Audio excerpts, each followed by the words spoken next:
Okay, here is the second part of that quadratic formula problem that we did at the end of class that we didn't have time to finish. So at this point, after doing the quadratic formula, get sine of alpha equals this and sine of alpha equals that. Now again, this is a ratio, and I want to go get the angle. Now, these are not on the unit circle, so obviously I need to use my calculator to do this. So I'm going to do inverse sine to both sides. Oops, don't want that.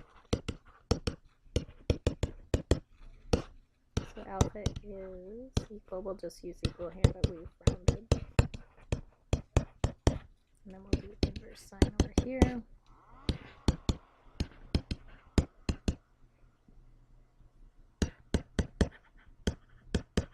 Okay, so inverse sine is going to undo the ratio and give me the angle. Now the calculator is so good, but not perfect, because it'll only give me what is in fits the domain of this guy, when the reality is we have everything available to us in our original, and so that's a problem here. So it'll only give us the one angle. So alpha equals 13.4 degrees for this guy. Now we know there's another angle floating out there. Right, so here's my unit circle.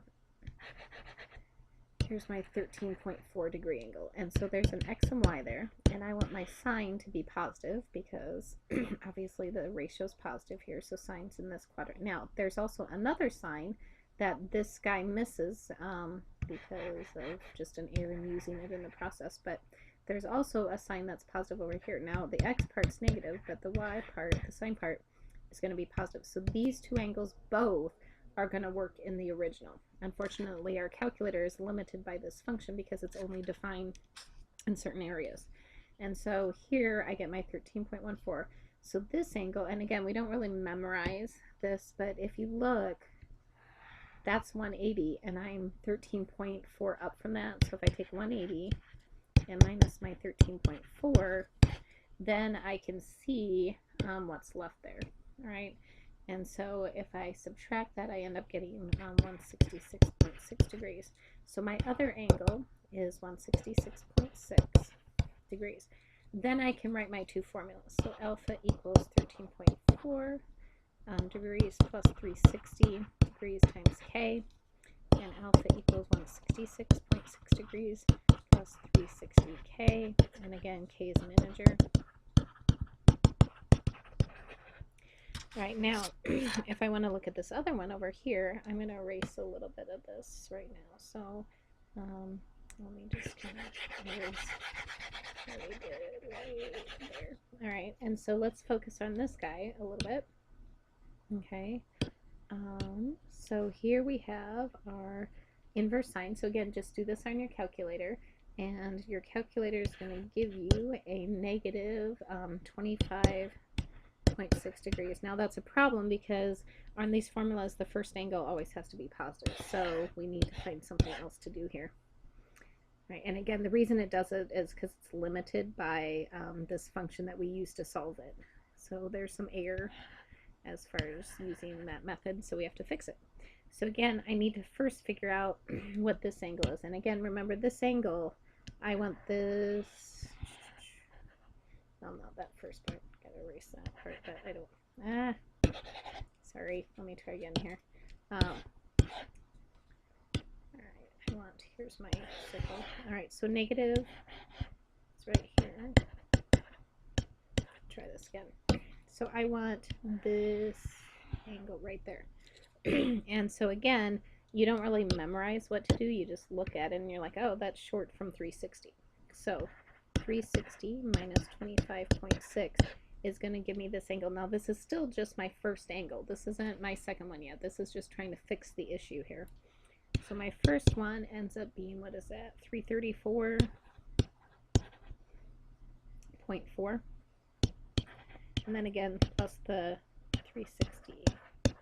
Okay, so that's this guy, and then all infinite rotations after that. But again, remember there's another angle too that the calculator will not give us, because again, using the inverse sine to solve these when the original problem doesn't have any limits on what alpha can be. All right, so if we look at this one, let's see, here we are right here. All right, and so we have what? We have x being positive, but y is negative, right? My ratio is negative. So I want to keep my ratio negative, so I'm going to have the mirror image right over here. Here x is going to be negative, and y is also going to be negative down here. So I want this guy. Right, so again, you don't really need to memorize how to figure this out. You just kind of look at the picture and do the math.